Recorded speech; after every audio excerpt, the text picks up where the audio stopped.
Hello guys, welcome again to the channel. Today I want to mention some of the news that are related to this story about the Turkish military operation in the northern part of Iraq. So these are, first of all, I want to call your attention to the objectives for this operation. They are saying that the objective is to clear the border zone with a length of 375 kilometers and with a maximum of 40 kilometers. So they want to clear this area from militants that are associated with the PKK, Kurdistan Workers' Party. This is kind of the objective of the operation, and they are involving Air Force, and they have special forces, commandos. That's what they are trying to do. They are using drones, Air Force, all this. So that's the main goal is to permanently clear the mountainous regions in the northern Iraq from terrorists and ensure regional stability. So during this conflict that started in 1984, the Turkish army has lost about 1,200 people. So that's the amount of losses. So I see that this is not a small amount of soldiers to be lost in a conflict, even if it has been for a long time. For this is a really significant number of losses for any country.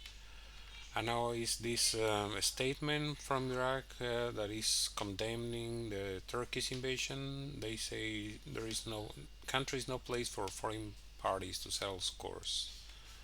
Turkish invasion is a violation of its sovereignty and the sanctity of the country that goes against the concept of being a good neighbor.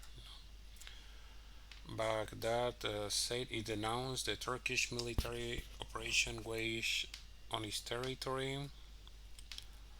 The operation from Turkey is called Claw Lock and is targeting Kurdish militias in the northern part of Iraq in the region of Medina, Sab, and Abbasiyyan. And they are perceived allies of the Kurdistan Workers' Party, so they are not directly, maybe all of them, not all of them are PKK. And so what they are saying is that the PKK, this is in the northern part of Iraq, and in Syria they have another movement, and the movement there is called YPG. This organization is supported by the United States now, and they are somehow they were fighting ISIS during these operations in Syria. So it's a murky relationship between United States and these terrorists. For whatever reason, United States needs them. They don't care if they are causing problems for Turkey. That's what it is. And now this is, let's say, the legal justification for the operation. This comes from the Turkey government. They say this operation is covered by the National Self-Defense Clause of the United Nations Charter and is being conducted with the utmost respect for Iraqi sovereignty. Well, we saw already what they are saying about that. So let's get a little bit more into that. Let's see.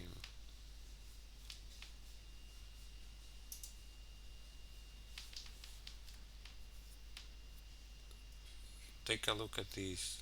You know, this is a statement that says both Iraq's central government and Kurdistan regional government seem not to be objecting, but that doesn't mean there aren't concerns within Iraq. So take a look at this. This is a group that is called Yazidis. So the Yazidis is an ethnic minority, and they were having problems during this when the ISIS was at its highest. They were being targeted, persecuted because they are some kind of minority, and because they are a minority, they decided to side with the PKK, which was probably not a very good decision. Anyway, after this, now they are also being targeted by the Turkish offensive. Well, it's definitely not a good idea to be associated with terrorists. I don't know what else could the Yazidis do, if they're already being targeted because they are a minority, and it seems like not everyone agrees with their religion. So this is again related to religion. And let's take a look at this also. The Kurdish Peshmerga is denying supporting Turkey in the Iraqi offensive. So it is contradictory statements. President Erdogan says that Iraq is supporting the offensive, but the Iraqi foreign ministry says this is not true. So one says one thing, the other one says another. And the offensive is aimed at the PKK, which is a banned Turkish Kurdish group.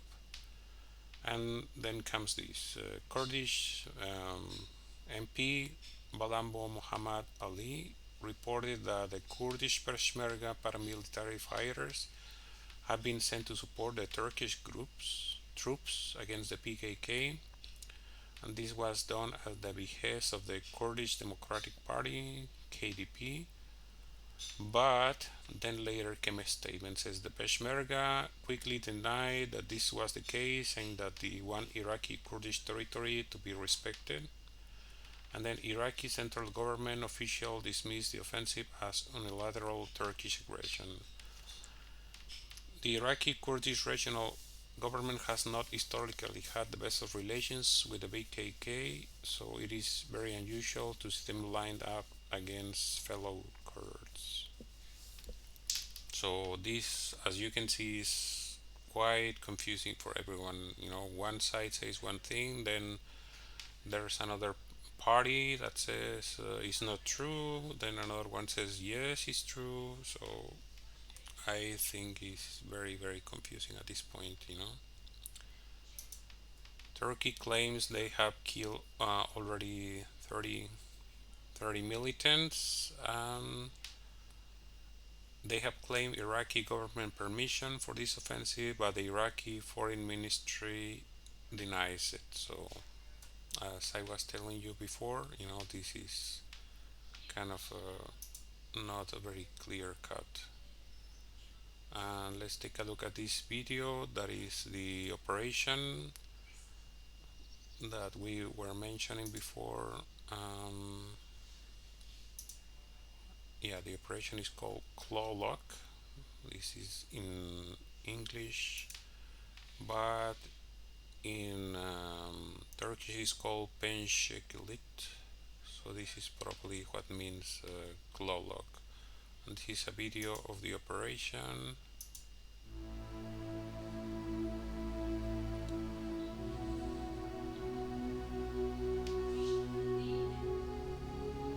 This video was released by the armed forces of Turkey.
that was the video that we were releasing.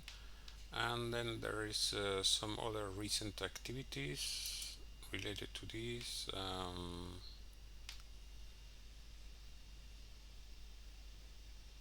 Let's take a look at this.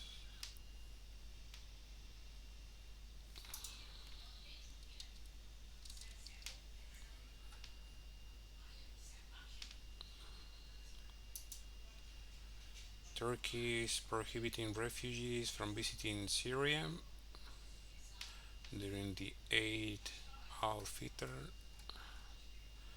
Turkey's Interior Minister Süleyman Soylu prohibited Syrian refugees living in Turkey. And this is Eid al-Fitr is at the end of the Ramadan, is some kind of celebration after Ramadan. In previous years, Syrians were allowed to visit their home country during religious occasions, and there is an estimated 3.7 million refugees of Syria in Turkey since the conflict began in 2011. This is another one.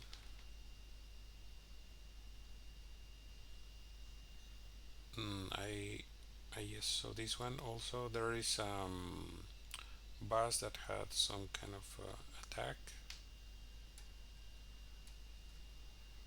A prison guard was killed in an explosion that hit a bus in Turkey's northwest province of Bursa on Wednesday. So today's Thursday. It was yesterday. The governor Yakub Shambolat said that it was believed to be caused by an improvised explosive device, or IED as they are known. Apparently, the bomb was planted next to an electric pole and it was detonated by remote control. So this is the photo of the bus.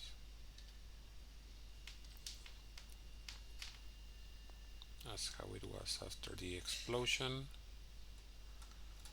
I don't know if this is related to the recent activities of Turkey in Iraq or not. This is also another news related to the PKK, which is Turkey is arresting some people that have financial links, and they are now saying that there is this happened in some provinces where there is this opposition party that is called People's Democratic Party. So this is opposition party that is pro-Kurdish, and apparently the money that was gathered from these municipalities was transferred to the PKK. That's what this investigation is about, and is including the deputy chair of the Diyarbakir Chamber of Commerce and Industry. The Turkish government blames the HDP, which we were mentioning before, People's Democratic Party. They say it's a political front for the PKK, and the party denies any links. So that's the situation. It's complicated for Turkey to fight all these terrorists and all the financial links that are supporting them. So that's all for now, guys. Please let me know if you have any comments or questions. I hope to see you again in the next video. And as always, please like, share, and subscribe to the channel. Thank you for watching.